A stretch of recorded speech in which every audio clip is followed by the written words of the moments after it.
will be question and answer at the end. There we go. Recording is on. So we will do Q&A at the end. So if any of you have got any questions as we go through it, hopefully I answer them as we go. But if I don't, jot them down and then ask me at the end. And we can go from there. So so thank you very much for joining this evening. Very excited to announce the launch of the West Indies 2022, looking to go in March.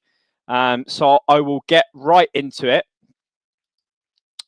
So for those of you who don't know, this is where Jamaica is. We'll start with the basics. Jamaica's in the Caribbean, for those of you who don't know. And we will be basically going to visit and stay in Mandeville in the center of Jamaica here, and Negril, which is a very popular beach, 7-mile long beach tourist destination in Jamaica. We'll also be visiting Kingston for a game as well. So for those of you who aren't sure where Jamaica is and what places are in Jamaica, that is a map of Jamaica, just to give you an idea of where we are going on this tour. So in terms of cricket, which of course is partly why you're all here, as well as the travelling as well and the adventure, we have got 3 games of cricket lined up. So we've got Greenvale Cricket Club, who I think are probably going to be like a decent standard, but they're kind of local level. So I think it's going to be a good game, but it's not going to be ridiculous. We're playing them in Mandeville on one of the days. This will be the hardest game, I believe, based on what I've been told by my contacts there. So we are playing the University of West Indies in a 40-over game at the Mona Bowl. This picture is Paul Collingwood playing at the Mona Bowl against the University of West Indies Chancellors 11 back in 2004. And I know there's a lot of statos that absolutely love their cricket stats, and we're building up to the cricket season. So there's a nice little scorecard from 2004. So if anybody does get a duck at the Mona Bowl, don't worry, they're in good company. We've got Marcus Trescothick that also got a duck, a golden duck, in fact. So somebody can join Marcus Trescothick in good stead. So we've got a game lined up in the West Indies, against the University of West Indies in Kingston. And then another game we've got a 2020 game against the Church Teachers College. So these are a load of teachers in the making, and this will be quite a good fun game, not too serious in terms of level, so perfect for a 2020 game. And again, that one is also going to be played in Mandeville. So just to give you an overview, so as some of you would have seen from the email that got sent out from Dan, the dates are roughly going to be 4th or 5th of March till the 13th or the 14th of March. Now, the reason why they're not clearly defined yet and it's not set in stone is because it's partly to do with the flights and the best flights available in terms of pricing and also routes. So we have already got flights that are available for those dates. But by the time we come to actually booking the flights, which I'll talk about in a bit, though, we don't know what's going to happen. So it could be that flying 4th to the 13th is the best, or it could be that flying 5th to the 14th is the best. We just don't know yet. And hopefully, because this is just slightly less than a year away now, I'm sure none of you have got anything planned on the 4th or the 5th or the 13th or the 14th. So it shouldn't be problematic at all. And basically we will confirm the final dates nearer the time, but it will essentially still be 9 nights staying there and a 10-day trip overall for the trip. So as I say, we've got those 3 different games lined up. Then we've got some tourism activities that are going to be lined up, including One Love Bus Bar Crawl, Negril and Rick's Cafe. Rick, you'll like that. Sunset Catamaran Cruise in Negril Beach, Kingston, nightlife in Negril and Mandeville. And then we've also got some possible extra activities, including a rum tour and also some golf. So that's just a quick overview. So I'll go into a little bit more detail about what it actually entails. So essentially the One Love bus tour is this lovely little shuttle bus that says One Love on the front. That will take us on an authentic kind of bar crawl, visiting 6 or 7 different bars off the beaten track to kind of get an opportunity to mingle and interact with different people in Negril. So it's a really great opportunity to just try out different bars and explore different types of rum as part of a tour. So we'll go on the tour on the shuttle, and they'll take us to different places as part of that activity. So that'll be quite fun. This is quite an amazing opportunity to go to a sunset catamaran cruise. So we get the opportunity to go snorkeling. Snorkeling gear is included. It's a 3.5 hour trip in total. It also includes unlimited alcohol, and it's going to be followed up by an evening at Rick's Cafe, which is, I know it's a bit grainy, but this picture on the right is Rick's Cafe, where basically they have a pool at the top, and they also have they have people kind of, well, it's called cliff diving, but as you can see, it's not that much of a cliff into the sea in the grill. So there's lots of tourists that go there for food, for party, and for the swimming as well. So that's kind of quite a good evening / afternoon activity on the catamaran, and kind of having dinner there at Rick's Cafe as well. And all the snorkeling gear and activities are included in that as well. And then optional extras, which again, I don't want this to be this is a set itinerary and there's no kind of room for, what about doing this? What about doing that? So we've got some optional activities that we can do in some of the days where we've got free at the moment to do whatever the group wants to do. And, we can always split up as a group as well. So if half wanted to go to the rum factory, but half want to go to the beach or the pool or whatever, then, people can do that. So one of the options we do have is the Appleton Estate Rum Factory tour in the grill. So it's fairly self-explanatory. You'll be taste testing, you'll be doing a tour of this distillery, learning how they make the rum, and you do get a complimentary bottle of rum included. The approximate cost of this, based on the price I found, we should be able to get slightly cheaper because of a group discount, but it'll be about £45 per person. But it is a 6-hour tour, so it's quite good. But again, this is an optional extra, so we will talk about the cost of the trip in a minute. And all of the details that I've just put beforehand are included. So the sunset catamaran and the bus bar crawl is included in the price, but these are optional extras that we can discuss and as a group, once people are signed up, agree on what they want to do for the week. We also have some other optional extras that we can do around the time that we've got. We can play golf in Mandeville. It's got 9 greens and 18 tee boxes, enabling us to play 18 holes. And it's only £20 to play and rent the clubs. And if somebody really wants to rent a cart, they can rent a cart for £12 to go around. And I'm sure you'll have fun on that MILF going round and round. So that's one of the options that we've got. And then when we're in the grill, obviously we'll be visiting the beach. And there's varying different times that we'll have the opportunity to go and hang out at the beach. And we're going to be really, really close to the beach, so it'll be walking distance to the beach in the grill. And it is, as you can see from that photo, a pretty beautiful place and lots of sunshine. And of course, that is free. So I know I've included prices on the optional extras, but obviously the beach is free. Okay, so that gives you a little bit more pictures and an idea. Now, this just gives you a breakdown of how it will actually work on a daily basis, just to give you a bit of detail. So day one would be departing from either London Gatwick or London Heathrow, arriving in Jamaica in either Kingston or Montego Bay airports. Either one is fine. It's not too. Either one is very close to Mandeville in the grand scheme of things, because Mandeville's in the centre of the country. So we're not sure yet which one we will fly into, but again, that decision will be made when we book the flights.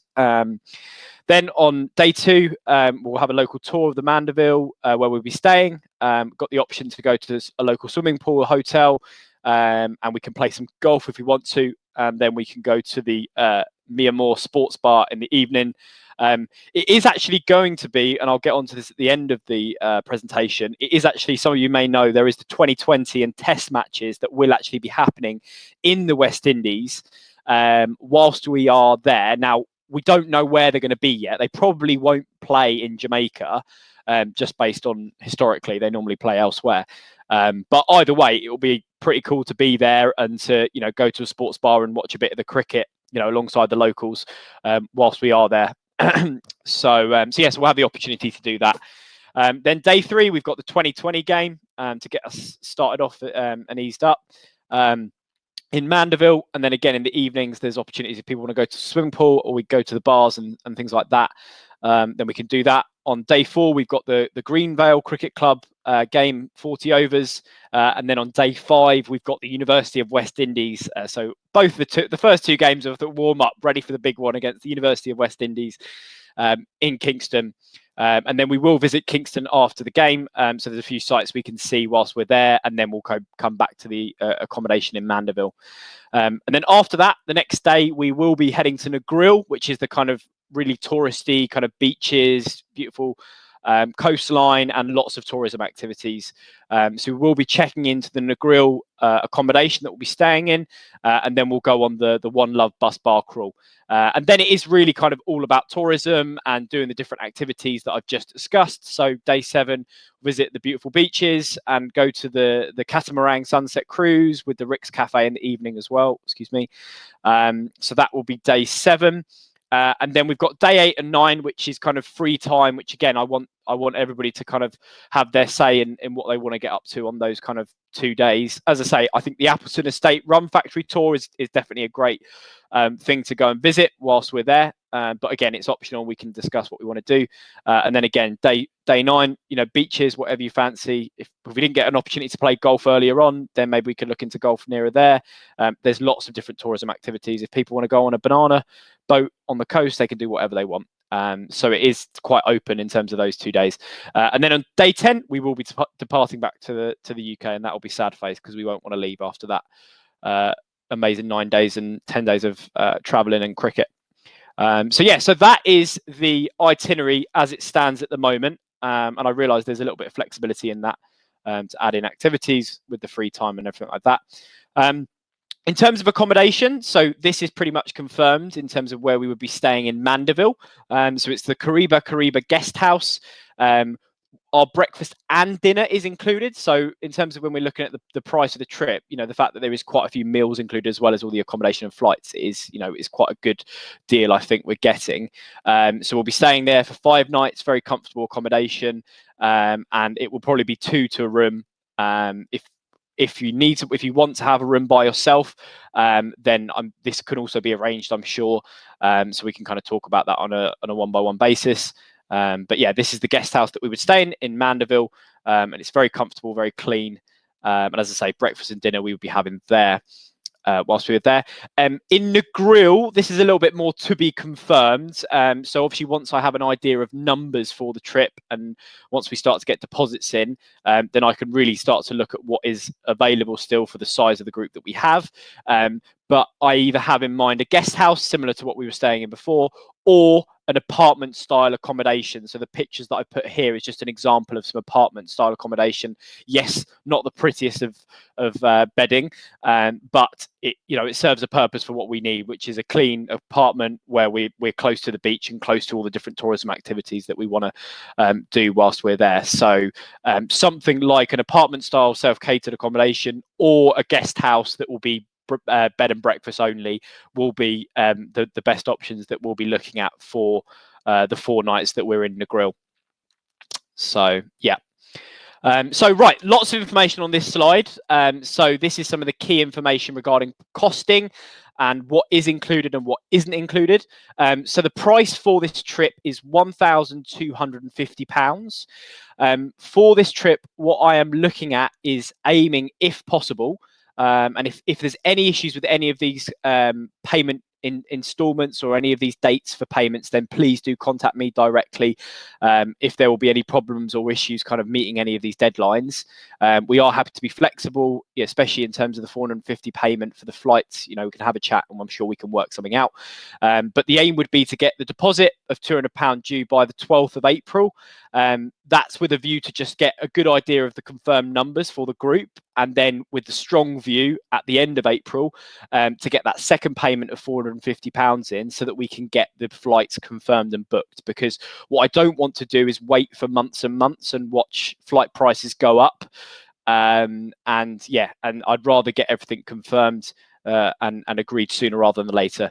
And then after that, £650 has essentially been paid in April, so the £200 deposit to start with, and then the £450 payment to confirm the flights by the 30th of April. Then it's a monthly instalments of only £60 per month from May till February leading up to the trip. So that equates to 10 payments of £60 essentially. Now, if anybody doesn't want to faff around with the monthly installments, then obviously they can pay for it all up front at the end of April if they want to, or they can kind of pay it in bigger chunks if they prefer to. But hopefully the monthly installments of £60 will make it quite manageable in the long term leading up to this trip. However, I do realise that, that obviously paying kind of £650 with it, within the next month and a half is, it's still a sizable amount of money. But as I say, if there's any issues with that, then please do contact me and we can have that discussion, and I'm sure we can work something out. So what does that £1,250 includes? That includes flights with one large piece of luggage. As I say, the flights are to be confirmed in terms of what our flight route will be. So please don't ask me where we're flying via. And if Jeff was on this call or is on this call, no, we're not flying first class.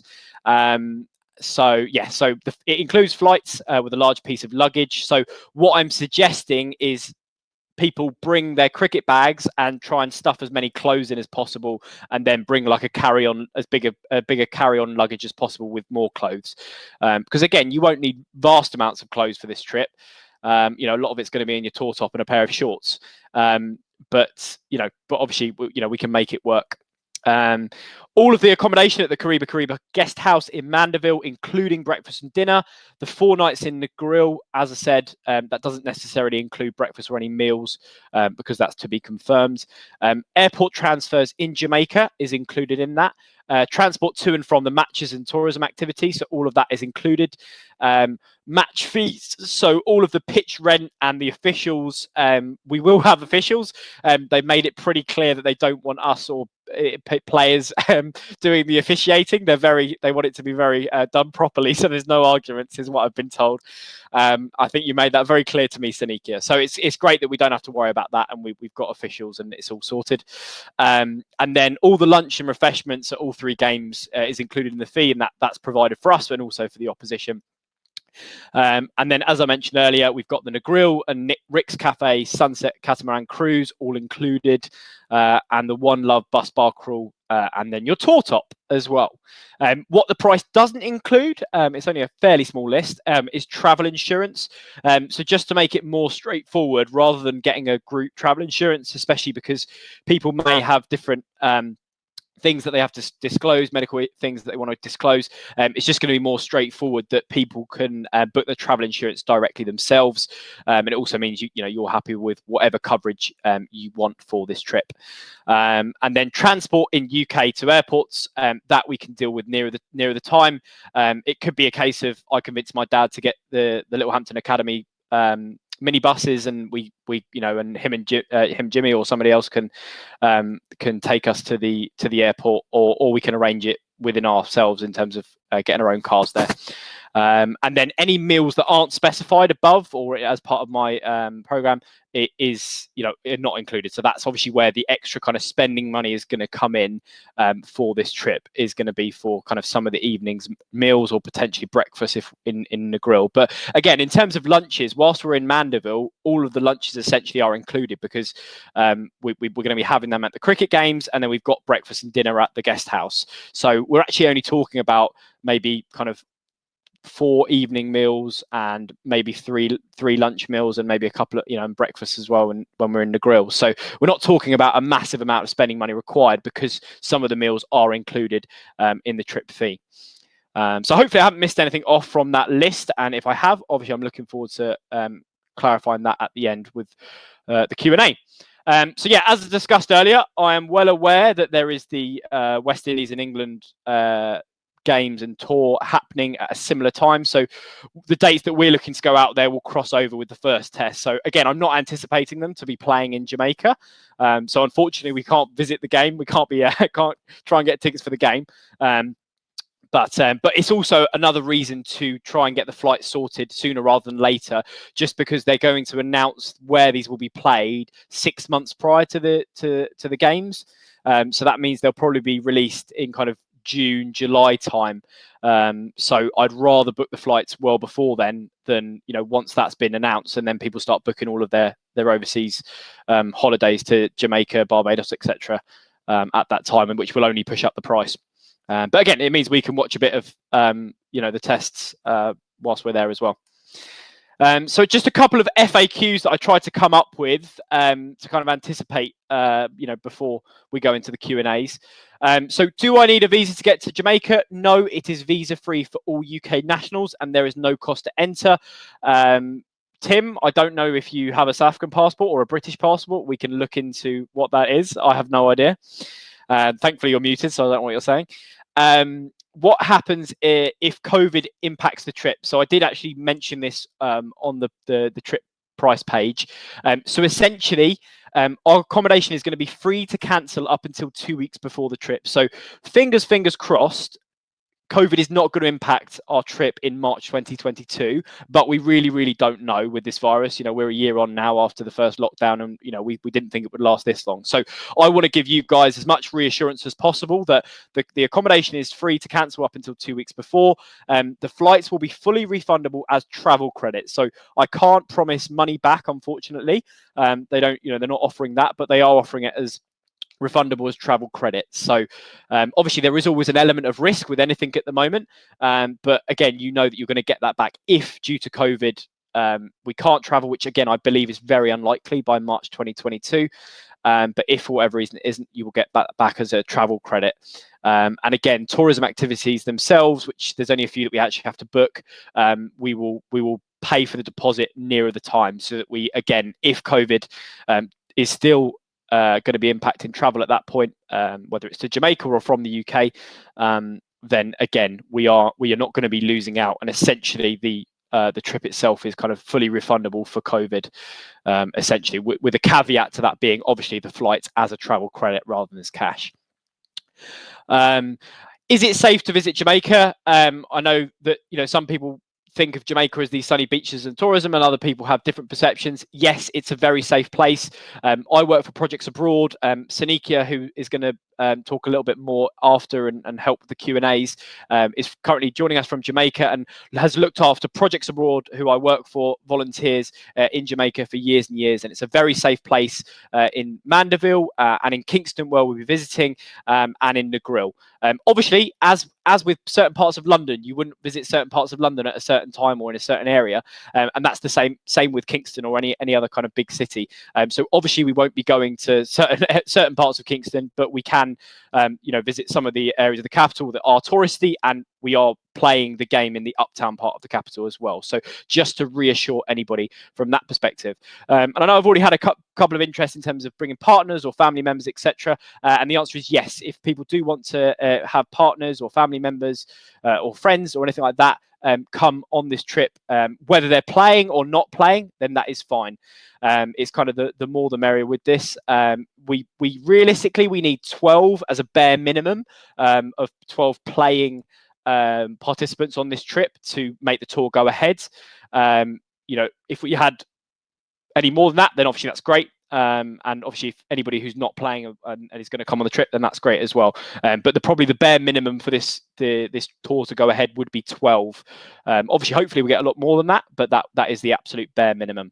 So hopefully that's a few questions answered. Otherwise, I'm going to move on to the Q&As and open it up to you guys to fire away with questions. And also, I'd like to introduce Sanikia, if you can unmute yourself, just so you can say hello to everybody. And then between me and Sanikia, hopefully we can answer all of the questions that you guys have. Well done, sir. Thank you. Hello, everyone. Can you hear me? Oh, awesome. They can hear you. I think some of them are still muted, and some of them are not as technologically savvy as the rest of the group. Not a problem. I'm quite excited about that presentation. So yes, go ahead, shoot the questions. Oh, we got a couple of messages. Sorry, we have got a couple of questions. Have we? England are touring the West Indies. Sabina Park has been named as a venue. It has it? So, and do we know when that is, Chris? Chris, can you unmute yourself? Sorry. We don't. We do not know. Oh, okay. So it's just announced. Okay. Well, I guess we'll have to deal with that nearer the time. But I mean, that's again, hopefully, it will mean that the flight prices won't go up too dramatically by the time that we've booked. Is my hope and my thinking. Any other questions? Well, I can tell you from past experience, the catamaran tour is a must. Yeah. It is a real good, part day out. It usually takes more than half a day because by the time you get there and the boat goes out but it is worthwhile. It is worthwhile. Excellent. So have you been on it, Milf? Yeah. I've been to Barbados twice, but I've been on a cricket tour once, and we went on the catamaran tour thing. It was absolutely superb. I only did one scuba dive because the rum and coke took effect. Float to the bottom. I was quite happy to sit on the catamaran and watch everybody else as I drank a rum and coke. Oh dear, brilliant. Okay, so any other questions from anybody? Is the only thing, first thing, before I go into something else I'd like to ask. Most of the flights, or they used to be, I don't know how it's going to change since the COVID, used to always go out between 10 o'clock and 11 o'clock from England, don't they? Normally to the West Indies. I think it does really vary because there are direct options, and it does vary depending on the airline. So there's Virgin, there's TUI, there's British Airways that all fly directly, but there are also options which, again, depending on cost, that if there is a stopover, or we've got to go to Brussels or something like that, then if it's going to be the case of keeping it within the budget and saving a couple £100, then potentially we do have that option again. So, but in terms of when we arrive, we'll just obviously the bus will still be there to pick us up. So we just obviously change the plan, around what time we arrive. Fair enough. May I ask, who is this being arranged through? Who is the operator? So, officially, we can say it's Projects Abroad because me and Sanikia both work for Projects Abroad. That's a disclosure. Yeah. So, because we both work for Projects Abroad, it is essentially a Projects Abroad kind of organised tour. And this Projects Abroad a reliable travel organisation? Very, very. Mr. Ian Burbeck, and he's been working there for 20 years. So, obviously, this isn't... Yeah, so essentially... So essentially it is that, but the flights will be atoll protected, and but it's not a package, thing. It is very much, we're booking it separately, if that makes sense. Not really, but never mind.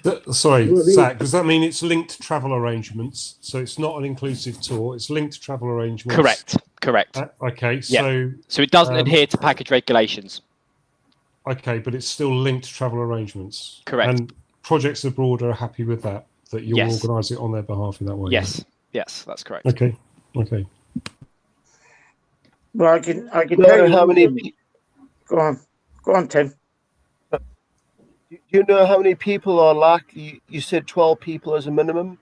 Are you likely to get 12 people that are... If they're going to be paying quite a high standard... I don't know what high standard cricket in the last game, whether you're going to get a whole... No disrespect, gentlemen. A whole bunch of old gets. Not you, Rick. You're a cricket. I'm talking about other people.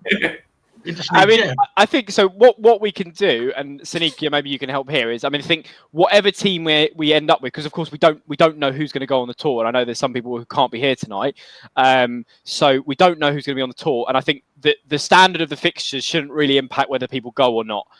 But what we can do is we can make sure that if we feel teeth knocked in. If we feel like the University of West Indies is going to be too strong, because that's the information we get from Sanikia or from people on the ground, then we can basically ask them to field a weekend side. But we can make arrangements. I don't think it's going to be anything we need to worry about. Is what I believe. But what I'm saying is they're not going to be mugs. Is what I'm going to say. But yeah, no, it's a valid point. And again, because I haven't played them, I don't know exactly what to expect. Yeah. But obviously, it's a good standard. Speaking from my experience, we played 5 games of cricket on our tour, and 2 of them were very good sides. But that was in Barbados, and there was no way unless we had an ex-professional playing, we had any hope. But the other three sides were all our second team standards. Yeah. So I think, I think it's hard to. Sanikia, what would you say to that? I mean, would you have any input? I mean, I know you've not necessarily seen them play, but is there any advice? Okay, so if you could just repeat the question, Zach. I think my internet went at some point, but I think you're talking about the quality of players. Is that? That's correct. Yeah. So it's more basically worried about, some of the people necessarily worried about the team, particularly University of West Indies, being kind of too good a level that, internet is. Sanikia, can you hear us? Okay. Well, there we go. Wi-Fi. I'm hearing you in patches, I think. Okay. So you're right. It's the quality of the game. Yes. Yeah. Okay. So the thing is, they are all pretty good. The Greenvale Community Club is a community club team, but it's also the top team in Manchester. So it's one of those clubs sponsored locally. And so they do have a very good team. I think maybe the team that maybe not the best would be the Church Teachers College team, because that's just a combination of teachers who happen to be at the college at that particular time. So they are the make up that team. But the community club is really good because it's seasoned cricketers from different clubs, different schools, different areas, and so on. Combination. And of course, the university team is also a good team. So the least of the three would actually be the Church Teachers College. Okay. So that's your team, Clarky. I'm just thinking royal household, but worse. That's what I'm thinking. Thank you for that, Sanikia. Thank you. Thank you. I'll tell you another thing. You'll love the wickets. They're like roads, Milf. No, they are like a road. Yeah. They are like roads, Milf. Through experience, just talking about outstanding as Wilco here. I've been on 2 army cricket tours, 2 Barbados, same as Milf. And on the first one, facing a very young Tino Best against one side. So you can get a total mixture of really, really strong sides, but they are very accommodating to when they see the standard you're putting against them. Yeah. Of making the games enjoyable, because they know you're over there on tour, probably pissed from the night before and hanging out in the heat that's actually melting you. So they are very accommodating to the standard. Yeah, I'll give you that. They are very good. Very good. What's the sort of? Thanks, okay. What do you sort of get for your money in terms of for the pound now? Do we know that, or is it quite cheap out there compared to prices here, like for beers, etc.? Sanikia, could you answer that one, please? You hear that? Go on. When I went out there last, it was really good value for money. Everything. Yeah. And they used to do a happy hour, which went on for 3 hours for some unknown reason. But we didn't complain about that. It is good value for money. Yeah, I was thinking about how much spending money I roughly need. What would we expect? I know most of the meals are now paid for. I would be more worried about the fines. They normally say is like half the clothes and double the money, but in your case, double the money and double the clothes. Sorry, Sanikia, you were trying to say something there. Sorry. I know you're having internet problems. Oh yes, no, I was just agreeing that the prices are fairly cheap. If you're not wanting to eat at but if you are happy with local cultural, pretty affordable. Nothing too exorbitant. And normally, as I recommend to my volunteers, it's better to spend in Jamaican.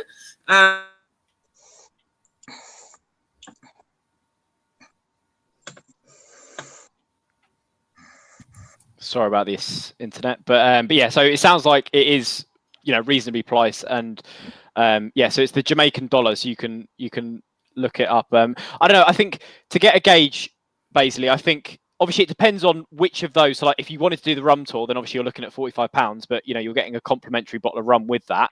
Of course, yeah. But I guess, and of course, drink money and things like that. So it's probably, if you set aside kind of, I want to say about maybe 300. That's all. Yeah, no, it's just, I mean, obviously I'll do more research when I'm saving up for it anyway. It's difficult. I'm trying to kind of work out, because as I say, there's not a massive amount of meals, which is kind of a big part of it. But then alcohol, drinking money is going to be a few £100 anyway, isn't it? Yeah, so maybe somewhere between 300 to 400 maybe is a more appropriate guess. But I mean, as I say, it's difficult, because as I say, if you don't want to go on the rum tour, then that's £50 saved already. Yeah, and things like that. And then obviously there are kind of free activities. So if you're going to hang out at the beach all day and buy some beers from the local shop, then it's that's going to be a cheap day out if hanging at the grill beach. So and again, like you say, alcohol and the bars, they're not going to be extortionate. It's not going to be London, I was just trying to think of, like, for a tenner, what would you get a round of beers in? Like, I really hope Sanikia. Depends how many's in the round you're well, yeah, I mean, around the 5 beers, around the 6 beers, around the 2 beers. That's from experience. Milford backed me up in Barbados. Again, pretty much like UK. If you drinking a lot of the local pubs, then it's relatively cheap, and they do have happy hours, like Milford alluded to before, which what you'll find is probably the cricket clubs as well during the cricket game. They're very accommodating with their rum. Usually after the game, they usually provide a lot of Banks bitter and rum. And if you can still walk by the time you've got to get back on the bus, you ain't doing too bad. Absolutely. I agree, Milf. So, Sanikia, I know you're having issues with the internet, but just a quick question, just so that Darren can get a gauge of cost. So how much is a beer, or how much is 4 beers if you were to go to a local bar, Sanikia?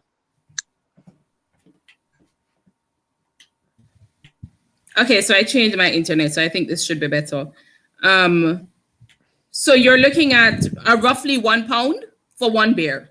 Yeah, that's well cheap. Excellent. There we go. Let's move the cricket club out there. Happy days. Happy days. I'll be squashed after a £5. So there you go. Your spending money will go a lot further. At a bit £5 a night. Done. I need £50 sorted. Excellent. All right. Thanks for that, Sanikia. Right. Any other questions? Well, I can say you this one thing, Zach, and this is just to say how well you've done. The last tour I went on, which was 2012, and I got the stuff out today just to have a look. And although there was 48 of us on tour, including partners and all that jazz, it came to then £886. So for you to do it for 1,250, 9 years on is superb. I'm glad. Yeah. Someone's on the mic. But ours didn't include meals neither. We had to pay for our own. Although we were staying in a hotel, you didn't get. You hardly eat anything, Milf. Sorry? You hardly eat anything. Not much, no. Most like of a vegetarian tour. Most of it was Bacardi. Chicken legs was the main thing. Chicken legs and Bacardi. Nice. Coconut bread, which the young lady will know about. Yeah. Zach, presumably you just want people to contact you directly to say, yes, I'm going, here's the deposit. Yes. So what I'll do is, for anybody interested, if they could contact me directly, just to let me know, and then what I'm going to do is I'm going to create a Google form so that people can fill in the details, and then I'll share the bank account information for the deposit to be made. And then, as I say, I will need passport information before the 30th of April in order to then secure the flight bookings. So the £200 deposit is good to set a date so that we've got an idea of whether the tour goes ahead or not. And then obviously it gives an extra bit of time for people to kind of build up to the flights, and then making that second payment, the 450, and then we're good. We'll book the flights at the end of that month. So please, if you haven't got my contact information, I'm going to put it on the message now. So I'm putting it on the message. So it's it's zachsanderson@gmail.com, and my phone number is that. So if you can, and as I say, if anybody wants to, if the £200 and the £450, if anybody needs to talk about, payment plans and things like that to make it more manageable, then please let me know, and then we can obviously have a conversation and make something work, because we want to make this as accessible to everybody as possible. And hopefully, after the pandemic, it's certainly something to look forward to, and people can kind of, it's still a year away, so people have got time hopefully to save up for this. So I've just shared that on there, so please do let me know, register interest, and then I will be sending out a Google form that Clarky will email out to everybody, and then people can fill that in to kind of make it official. Zach? Yes. It's Kevin. Hi, Kev. Okay, like under 18s, like Daniel, can he come? So my answer with that would be I wouldn't have an issue with it. However, obviously he just has to be aware of the fact that, if there are activities that obviously involve going to bars or are alcohol based, that obviously he won't be able to drink alcohol, or he won't be able to necessarily kind of get as involved. So yes, I have no issue, and unless somebody else has an issue with a 17-year-old coming on the trip. But obviously it's your son, so it's kind of that's your decision to make. Okay. So yeah, I personally don't, unless anybody else here has any other reason otherwise. As I'm not so much of a drinker, so how much is a cup of tea and a coffee? Sanikia, how much is a cup of tea and a coffee? Probably more than £1. They're free, Kev. Well, you could get. Let's say you could get maybe 5 cups of coffee for the £1. Oh, there we go. That's good. You're going to be caffeine heavy.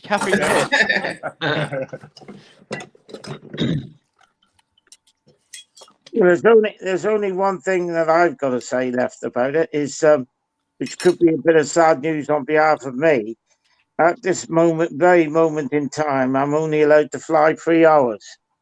Flying distance is only 3 hours, but I've got another meeting in April with my the main man, and I will know a bit better then if I now I've got everything in date wise on what he will let me do or let me not do. So at the moment I can't come on. Break it up into two trips, walking. Unless I swim. You start walking. You could row the thing, mate. It's all the rage. I can get the Queen Mary over. That'd be all right. Well, is that your missus? I can go on a boat, but I'm only allowed 3 hours on a plane at the moment. Okay, well, thanks for letting us know that, Mill. It don't make any difference because you can't go anywhere near. How long are the flights?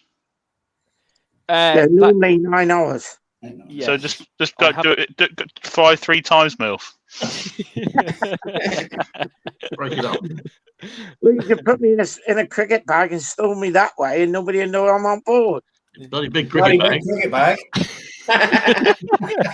Yeah, not two. There's no weight limit on the bags. Yeah, they need to be. Okay, right. If anybody hasn't got any other questions, then I think I'll stop the recording there and then put an end to. I do have a mild observation, Zach. Yeah, of course. Go ahead. And it's just simply perhaps you're correct, and I don't want to speak out of turn or whatever, but I suspect that the COVID thing is likely to be with us for some time yet, especially into countries that don't have good lockdown regimes and rollouts of vaccines. I'm very keen, but I'm very reticent in terms of where we are still going, in terms of where we'd like to be in a year's time. And it's just an observation. I mean, I think all I would say in regards to that is that at the moment, Jamaica, they do have a quarantine on arrival, so they're not like a fully open country right now. Yeah. So I mean, Sanika, you can give maybe more of an update on the local situation and what the prospects maybe are of local vaccinations, which again is obviously going to be the key to all of this, which is the key to allowing people to travel from one country to another. Sanika, do you have anything on that? Okay, sure. I can give some updates. So as you've mentioned, currently we still have a mandatory 2 weeks quarantine. And at the moment, unfortunately, flights from the UK are actually banned. However, We have gotten quite a bit of vaccine, and our vaccination program has started, projected to be completed by July 2022 for the entire population. So we are hoping that that would be on target. And at the moment, we also have very strict lockdown regimes. Actually, at the moment, we're locked down every weekend for the next month. So that's not pretty cool, but it's just in terms of the government trying to get things under control so that we can reopen as a country. So that's where we are currently. My observation generally is that, I mean, I know it's, I think we've got 2 weeks until the initial deposits are required or thereabouts. I mean, I'm very keen, but I'm concerned about actually the timing of this and whether this is actually realistic and where the world is at the moment. And, and I say that from being no, of course, in the third world, and it's I personally think at the end of the day, COVID will never go away. You'll end up like a flu jab every year. You need to have a COVID jab. That's what I think will happen. No, I'm not talking about that. That's something that's an unknowable at the moment. But what we do know at the moment, and like as I say, I'm in South Africa at the moment. It's fairly low infection rates here at the moment, but it is obviously the South African variant because that's where we are. And this thing ain't going to go away in a hurry. And I'm just vaguely concerned that this is, I don't want to be rude or anything like that, but they haven't quite thought through where the pandemic is in a global thing. I think it's a very good idea, and I'm dead keen, but I think this is probably premature. No, that's fair enough, and I do in my day job, obviously. Do you understand? I'm coming from a particular point of view. Yeah, no, of course. And I think, and that's a completely right point of view. And I obviously can't predict the future. And especially with COVID, there's no certainties with anything. It is complete unknown. But I do think that working in the travel industry, there is a sense that, a lot of countries in particular, due to the economic impact, they can't survive having a complete closure, especially in countries like Jamaica and other countries where tourism is an important part of the economy. And so, obviously, as long as but it doesn't make it safe. Well, I mean, that's up to the individual. So again, there might be an imperative to open up a travel industry. It doesn't make it a good idea. Well, no, and exactly, and that's where it's up to the individual as to whether they're willing to take the risk. That's where I'm coming from. That's what I was sort of trying to explain. And that's fair enough. So I mean, as I say, it's up to each individual. So if people feel that it's obviously not, they don't want to be planning for a trip in a year in advance because of COVID, then that's totally understandable and totally fine. But I feel like I wouldn't want to kind of push the opportunity down the line. But when obviously we don't get enough people, then that is what will happen. It will be pushed down the line. But I do feel that there is enough confidence, and I think again from a UK standpoint, I mean, I know it was only a couple, a month ago that people started booking their summer holidays thinking this would happen. So, you're completely in the right mind to think, well, that's been pushed back now. It doesn't look like we're going to get our summer holidays to Spain or to Greece or whatever this summer. But there is an element of confidence from a UK perspective that, by March 2022, that we will be able to travel overseas if countries will have us. I mean, I don't want to, again, say you anything like that. It's just, I travel, being in South Africa at the moment and kind of looking at COVID from perhaps a third world perspective, that's the right word, is that it's a very different perspective from perhaps what you're feeling in the UK at the moment. Well, actually, Tim, after watching that program on BBC last night, South Africa got it sorted out. Not as bad as the country. Really? What have we done? Yeah. On the beat in the township, so you have these girls that go around that scooter. That's pretty grim. I think the caveat with it all is that there's obviously an element of risk with doing anything at the moment, planning anything, you know, and I think the backup is the fact that it's, as I say, the whole trip is fully refundable in one form or another. And I realised that obviously the flights. Well, they're not refundable. You said that you get travel credit. Yes, yeah. As I say, in one form or another. Travel credit with whom? With the airline. So with the airline, it will be travel credit. And who would that be?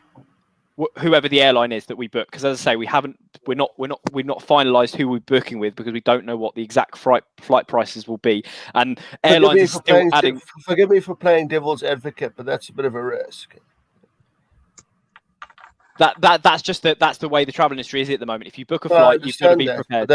But don't you understand that that's a context you're working in? Yeah, of course. And that is the situation. As I say, I'm playing devil's advocate. Zach, I'm not trying to gainsay you anything like that. I know. Zach, with the other thing is, if this does happen with something like COVID and it does get postponed, them travel flights that are done, and we look at the following year, for example, again, just following to Tim's point, they would still be eligible for that anyway, wouldn't they, potentially? Yes, exactly. So airlines always give you the option to either change your dates or have it as transferable credit for the future. Airlines are bastards. I agree, but as I say, having dealt with the travel industry, and this was pre-COVID, this is before we knew about COVID, but this is the thing, airlines now have their policies in place for COVID so that people can book with confidence. Otherwise, nobody would be booking anything for the future when they don't have confidence. Right. Very few people are. Well, you'd be surprised by the amount of people that are actually. They're idiots. You know, and that's for people who are a couple of months away, never mind a year away. Man, I've had my flights cancelled twice. Yeah, no, and that's it. And I feel your pain. I wasn't able to travel as well. Pain? So pain is a pleasure. You're the going Boris Airways. He takes off and halfway up here one way, he changes his mind and comes back again. Okay, perfect. All right. Well, thank you, everybody. Lovely job, Zach. You've given everybody the information they should know, and they're taking from there. I'll be in contact with you once I've seen my specialist. Yep, that sounds good. Perfect. All right. Well, for everything you've done. No problem at all. Well, thank you very much, everybody, for joining tonight and giving up your time. I hope you found it useful. And if there are any other questions following this, please let me know, and then we can go from there. And look forward to receiving your contact from you very soon. Thank you. Thanks, guys. Bye.